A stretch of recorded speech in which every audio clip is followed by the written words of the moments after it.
बिस्मिल्लाहिर्रहमानिर्रहीम। अस्सलाम वालेकुम नाज़रीन, आप यूट्यूब चैनल देख रहे हैं। मैं इमरान खान हूँ। नाज़रीन, बड़ा अजीबोगरीब पंगा हो गया था। अब चीज़ें अभी भी नहीं पता कि किस तरफ जाएंगी, लेकिन जब मैं ये वीलॉग कर रहा हूँ अब तक की सूरत हाल आपके सामने रख देता हूँ। पाकिस्तान तहरीक इंसाफ ने अब एक मुतालबा सामने रख दिया, और मुतालबा ये सामने रखा है कि इमरान खान साहब से मुलाकात करवाई जाए। उन्होंने कहा जी 3 बंदे हैं जिन्हें इमरान खान साहब से मिलवाया जाए, और मिलवाने के बाद फिर हम ये तय करेंगे कि हमने जो कौमी सलामती कमेटी का इजलास बुलाया जा रहा है उसके अंदर कैसे शिरकत करनी है। अच्छा, ये तो पाकिस्तान तहरीक इंसाफ ने अब कहा ना, जब बहुत सारी आवाज़ें उठी। पाकिस्तान तहरीक इंसाफ का सोशल मीडिया, पाकिस्तान तहरीक इंसाफ के नजरियाती कारकुन, वो सारे के सारे अपनी क़यादत के खिलाफ खड़े हो गए, वरना क़यादत ने तो काम डाल दिया था। यानी ऐसा महसूस हो रहा था कि ये मरे जा रहे हैं और इनको दूसरा सांस नहीं आ रहा।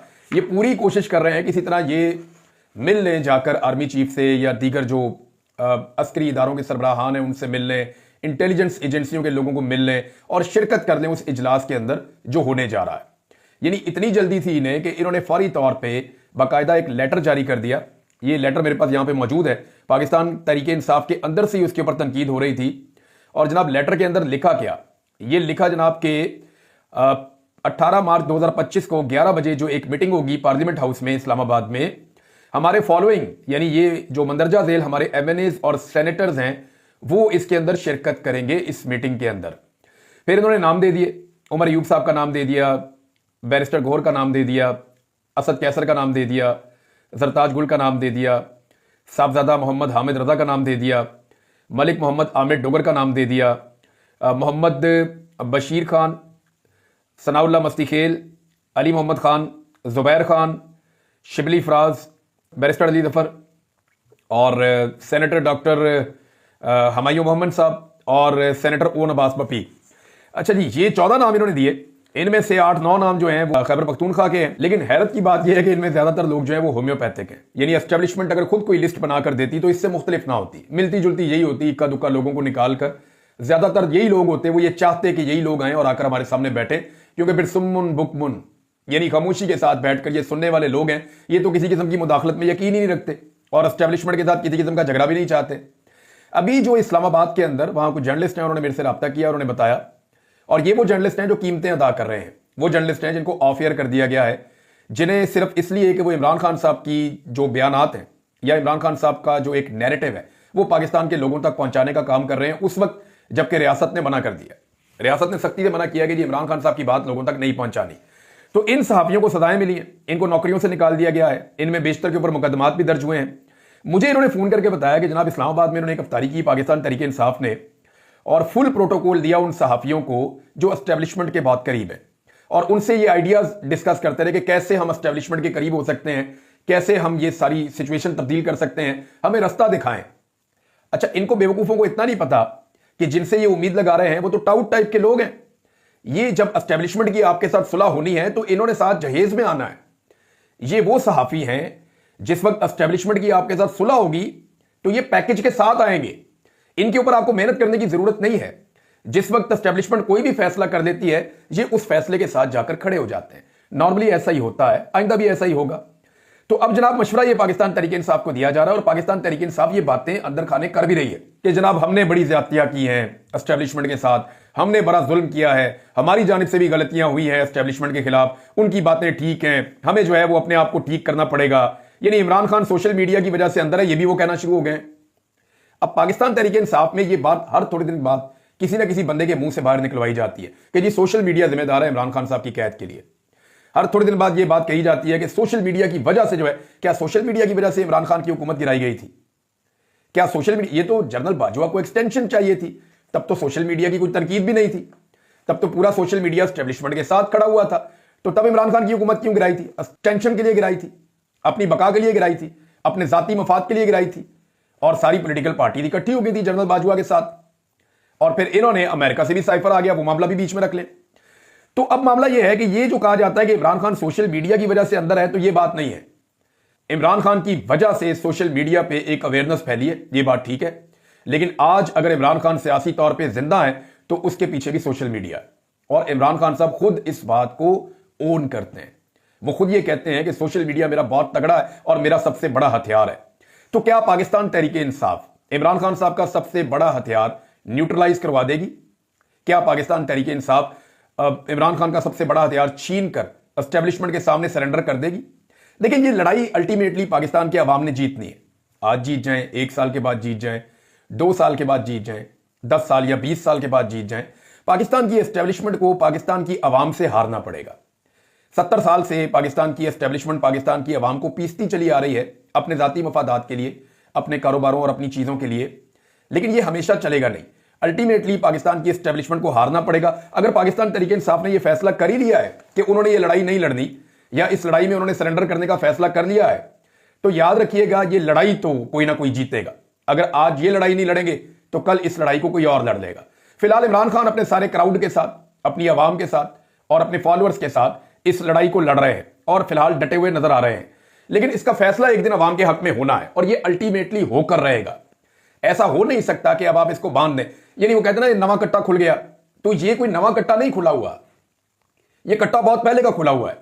ये जो सोशल मीडिया के ऊपर अवेयरनेस का या शऊर का मामला है, ये कई दहाइयों का मामला है। ये फातिमा जिन्ना के दौर से पनप रहा है। ये जब पाकिस्तान 2 लाख हुआ था उस वक्त से पनप रहा है। ये जब जब एस्टेब्लिशमेंट ने मुदाखलतें की, जब जब मार्शल लॉ लगाई, तब से अब तक पनप रहा है। और अब क्योंकि सोशल मीडिया का दौर आ गया है तो ये एक बहुत बड़ा सांड बन गया है। ये कट्टा बहुत पुराना खुला हुआ है, इसको अब कोई नहीं बांध सकता, क्योंकि ये कट्टा अब कट्टा रहा नहीं। ये नवा कट्टा नहीं है, ये सांड बन गया है और ये टकरे मार रहा है पकड़ पकड़ के एस्टेब्लिशमेंट को। अब जो भी कोई इसके आगे से चारा उठाएगा या कोई बेईमानी करेगा, ये उसको टक्कर रसीद करेगा। ये होगा और हम ये होता हुआ देखेंगे। पाकिस्तान तहरीक इंसाफ की जो लीडरशिप है, उन्होंने ये फैसला करना है कि ये जो लड़ाई जो अब तक उन्होंने लड़ी है, इसकी वजह से उन्हें अवाम में मकबूलियत मिली है, इसकी वजह में उन्हें अवाम में कबूलियत मिली है, इसकी वजह से लोगों ने उनको वोट डाले हैं, इसी की वजह से लोग इमरान खान के साथ खड़े हैं। अगर उन्होंने इस लड़ाई में सरेंडर करना है या इमरान खान को सरेंडर पे मजबूर करना है, तो फिर इनके पल्ले कख नहीं बचेगा। याद रखिएगा, मैं एक बात आपको बड़ी खुलकर आज कह देता हूं कि ये वो लड़ाई है जिसमें अगर आज इमरान खान साहब भी सरेंडर करेंगे ना, तो वो अपना बहुत बड़ा पॉलिटिकल लॉस करेंगे। हो सकता है वक्ती तौर पर लोग उनको जो है वो गुंजाइश दे दें, क्योंकि उनके मुकाबले में जो सियासतदान है उनका तो बेड़ा ही गर्क हो गया, उनके तो पल्ले कख नहीं बचा। लेकिन अगर इमरान खान साहब इस लड़ाई को मंतकी अंजाम तक नहीं लेकर जाते और एस्टेब्लिशमेंट को या मिलिट्री को उसके असल रोल के अंदर नहीं भेजते और फौज से सियासी इख्तियारात वापस नहीं लेते और एजेंसियों की सियासत के अंदर मुदाखलत बंद नहीं करवाते, पाकिस्तान के अंदर इंसानी हकूक की खिलाफ वर्जियां, जाली मुकदमात बनवाना या जबरी गुमशुदगियां, ये चीजें अगर इमरान खान साहब सेटल नहीं करते, तो फिर इमरान खान साहब को भी इसी रद्द अमल का एक दिन सामना करना पड़ेगा। मेरे ख्याल में इमरान खान साहब ने बहुत कुछ सीख लिया है और पाकिस्तान तहरीक इंसाफ ने वो कुछ नहीं सीखा। इमरान खान साहब अगर कहीं कंप्रोमाइज कर रहे होते तो अभी बाहर होते, क्योंकि वो कंप्रोमाइज नहीं कर रहे, लिहाजा इमरान खान साहब के बाहर आने के इम्कानात भी इसीलिए कम होते हैं। नाज़रीन, पाकिस्तान तहरीक इंसाफ ने ये नाम उस वक्त दिए हैं जब पूरे पाकिस्तान में तहरीक इंसाफ के खिलाफ क्रैकडाउन चल रहा है। दहशतगर्दों के खिलाफ नहीं, पाकिस्तान तहरीक इंसाफ के सोशल मीडिया के खिलाफ कार्रवाइयां हो रही हैं। यानी ये नाम देने से पहले कम से कम आमिर डोगर साहब ने ये नाम दिए हैं, चीफ वहीं पे वो पार्टी के, वो इतना तो सोच लेते कि उनके कितने सोशल मीडिया के एक्टिविस्ट अभी उठाए गए हैं। क्या उनकी रिहाई नहीं हो सकती? क्या उन्हें छुड़ाना उनकी जिम्मेदारी नहीं है? लेकिन पाकिस्तान तहरीक इंसाफ ने जब बहुत ज्यादा तनकीद हुई और बहुत ज्यादा बौछाड़ हुई, तो फिर वो मजबूर हो गए। उन्होंने कहा नहीं जी, हमारी इमरान खान साहब से मुलाकात करवाएं, हम इमरान खान साहब से मिलेंगे और मिलने के बाद हम फैसला करेंगे कि हमने इस इजलास में आना है या नहीं आना। अब इसमें मैं आपको एक चीज पहले बता दूं, अगर इनको इमरान खान साहब से मिलवाया गया तो इमरान खान साहब क्या कर सकते हैं मुमकिन तौर पे। लेकिन जो कॉमन सेंस कहती है, इमरान खान साहब मेरे ख्याल में टाइम गेन करना चाहेंगे। वो चाहेंगे कि पहले एक कंसेंसस किया जाए और अगर बाकी अपोजिशन जा रही है तो पाकिस्तान तहरीक इंसाफ जाए, और अगर बाकी अपोजिशन नहीं जा रही तो पाकिस्तान तहरीक इंसाफ भी ना जाए।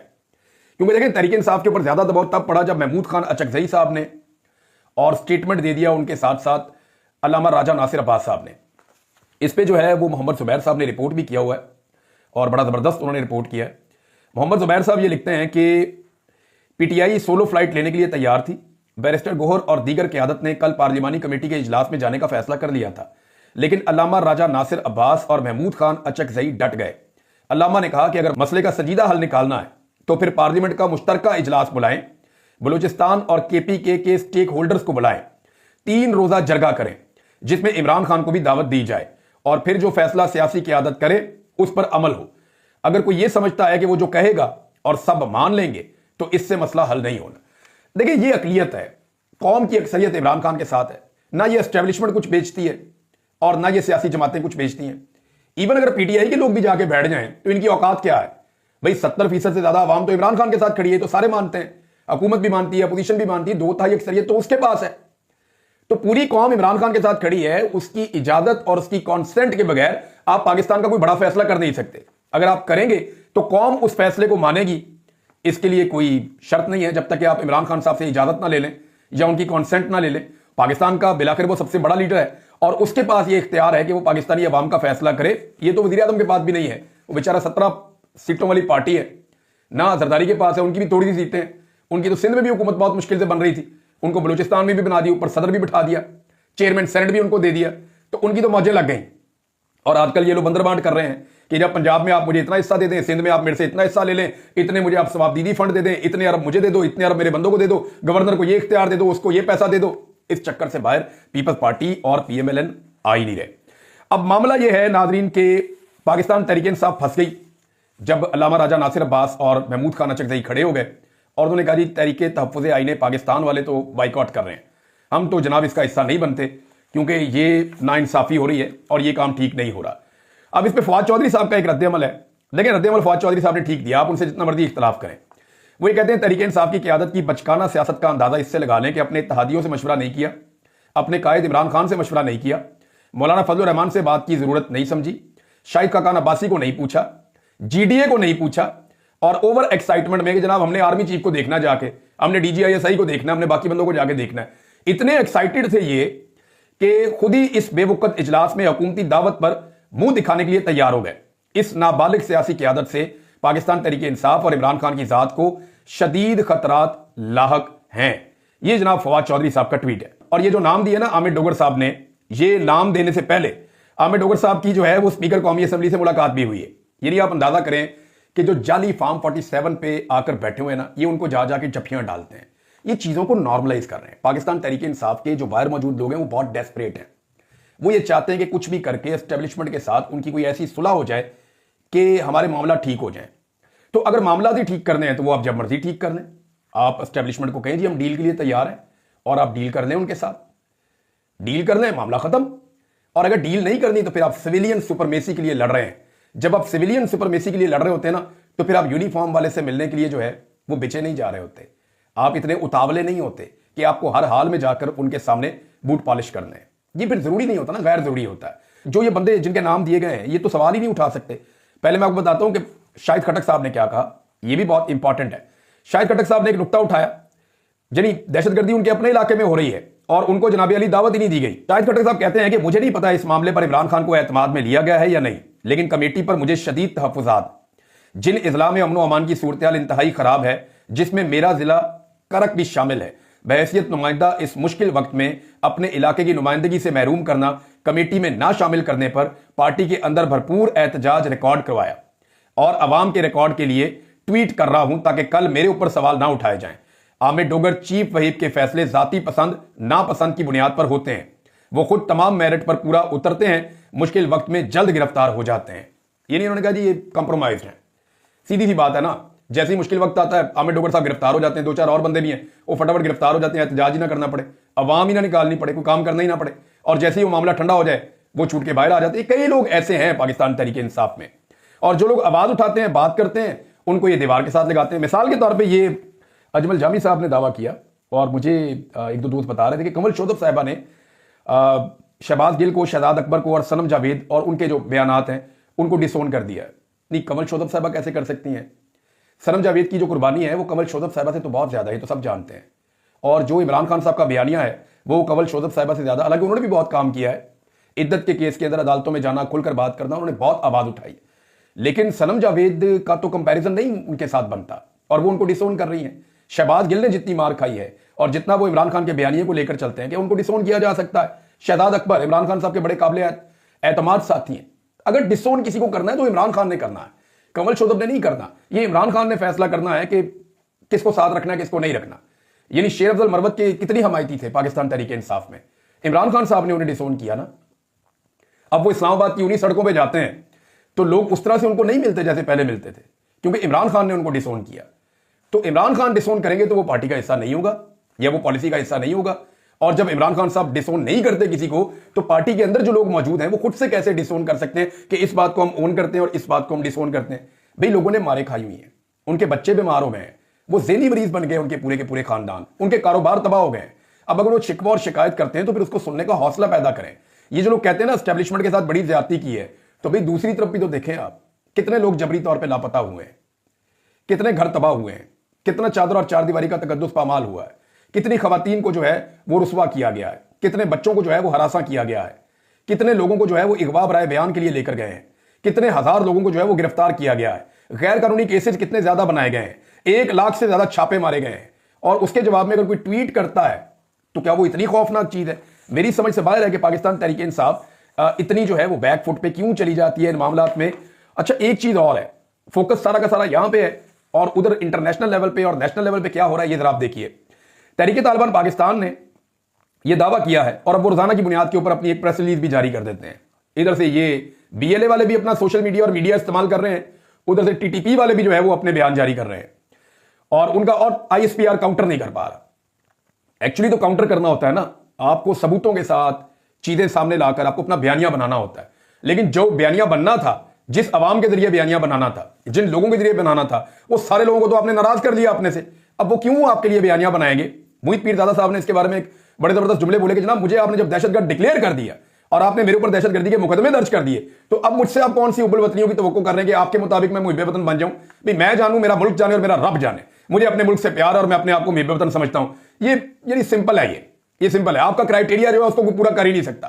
पाकिस्तान में उबल वतनी का क्राइटेरिया ये है कि आप वफादारी करें और बूट पॉलिश करें तो आप मुहिब वतन है, और अगर आप बूट पॉलिश नहीं करते तो आप मुल्क के लिए जान भी दे दें, आप मुहिब वतन नहीं है। आज शहीद अरशद शरीफ जो है उनको ये क्या कहते हैं? वो तो इनसे इख्तलाफ करते थे, लेकिन बूट पॉलिश करने से उन्होंने इनकार किया, तो उन्हें क्या कहेंगे? उन्हें क्या कहेंगे? आज भी उसको इंसाफ नहीं दे रहे। यहां से आप अंदाजा कर लें। TTP ने दावा किया जी 24 घंटों में 32 हमले उन्होंने किए हैं। ये कितनी खौफनाक सूरत हाल कि खैबर पख्तूनख्वा में 24 घंटों में TTP ने 32 हमले किए हैं और लगातार सिक्योरिटी फोर्सेस को निशाना बनाया जा रहा है।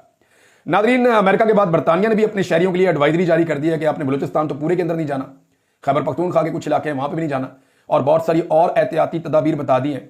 तो पाकिस्तान एक खतरनाक मुल्क बनता जा रहा है।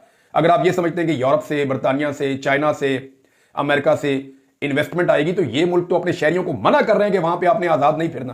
भाई जिस मुल्क में आपको फिरने की इजाजत नहीं है, घूमने की इजाजत नहीं है, वहां पे आप सरमायाकारी क्यों करेंगे? क्यों आप अपना पैसा वहां जाके जाया करेंगे? ये इस हुकूमत को बात समझ नहीं आ रही। निसार जट साहब ने एक बात बड़ी खुलकर की है। निसार जट साहब इमरान खान साहब के साथी हैं, राणा सनाउल्लाह को उन्होंने शिकस्त दी। उन्होंने कहा जी मैं आपके प्रोग्राम में ये इंकशाफ कर रहा हूं, हामिद मीर साहब के प्रोग्राम में थे। उन्होंने कहा कि 2021 में जनरल बाजवा ने तालिबान को दोबारा आबाद करने की तजवीज दी थी, जिसे PTI ने मुस्तरद कर दिया था। मैं आपको बता रहा हूं ना, PTI में शदीद इख्तलाफात थे, वो ये नहीं करना चाह रहे थे, लेकिन 2023 में तालिबान को दोबारा पाकिस्तान में आबाद कर दिया गया जब शहबाज शरीफ की हुकूमत थी। ये निसार जट साहब ने कहा, और ख्वाजा आसिफ ने खुद भी कहा कि जनरल बाजवा से पूछना चाहिए कि उन्हें क्या जल्दी थी कि वो तालिबान को लाकर पाकिस्तान में बसाना चाहते थे। अब कोई जनरल बाजवा को गिरफ्तार करे ना, पूछे ना कि जितना खून बह रहा है, रोजाना की बुनियाद पे सिक्योरिटी फोर्सेज के जवान शहीद हो रहे हैं, कभी नोशकी में, कभी जाफर, और पूरी की पूरी ट्रेनिंग हुआ हो गई और पाकिस्तान की इंटेलिजेंस एजेंसियों को कानों कान खबर ही नहीं हुई। इतना बड़ा सिक्योरिटी फेलियर हमने इससे पहले कभी नहीं सुना। यहां पे इतना बड़ा सिक्योरिटी फेलियर, इतना बड़ा इंटेलिजेंस का फेलियर, ये यानी इसकी कोई मिसाल ही नहीं मिलती। इतना बड़ा फेलियर है कि सैकड़ों लोग इकट्ठे हो जाते हैं, प्लानिंग करते हैं, वो आते हैं, आकर घेरते हैं, घेर कर रोकते हैं, रोक कर ले जाते हैं, आप कुछ कर नहीं सकते, और बाद में आप एक ऑपरेशन करते हैं जिसकी तारीफ होनी चाहिए। ऑपरेशन तो इन्होंने तगड़ा किया, लेकिन यह कि इंटेलिजेंस का एक मुकम्मल फेलियर था। जनरल बाजवा को बुलाकर गिरफ्तार करके पूछना चाहिए कि आपने ये मुल्क के साथ क्यों किया। नादरीन, एक स्टोरी दी है अहमद नूरानी साहब ने, फैक्ट फोकस के ऊपर यह स्टोरी आई। हमें चंद दिन पहले से पता था कि वो किसी बड़ी स्टोरी पे काम कर रहे हैं और उसके लिए उन्होंने पहले से बताया भी था, और उन्हें उस स्टोरी के लिए कुछ वसाइल भी उन्होंने मुहैया करने थे, और वो इस सिलसिले में लगे हुए थे। तो अहमद नूरानी साहब की जो स्टोरी है उसके मुताबिक आर्मी चीफ साहब की फैमिली के हवाले से उन्होंने कुछ दावे किए हैं, उनकी बेटियों के हवाले से, उनकी कजन्स के हवाले से, बाकी लोगों के हवाले से।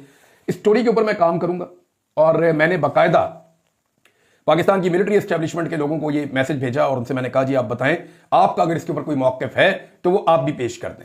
आप बताएं जनाब इस स्टोरी के बारे में आप क्या कहते हैं, ताकि उनको मौका मिले वो अपना मौक़िफ़ बयान कर सके। एक तरफा तौर पे मैं बयान ना करूं, लेकिन ये क्योंकि अहमद नूरानी साहब ने पूरी तहकीक करने के बाद, और वो बड़े अच्छे जर्नलिस्ट हैं, बड़े शानदार जर्नलिस्ट हैं, उन्होंने अपनी पूरी तहकीकात करने के बाद सबूतों के साथ स्टोरी दी है, तो इसके ऊपर मैं नेक्स्ट एक वीलॉग करूंगा इंशाल्लाह। अब तक के लिए इतना ही। अपना ख्याल रखिएगा, अपने इस चैनल का भी। अल्लाह हाफिज़।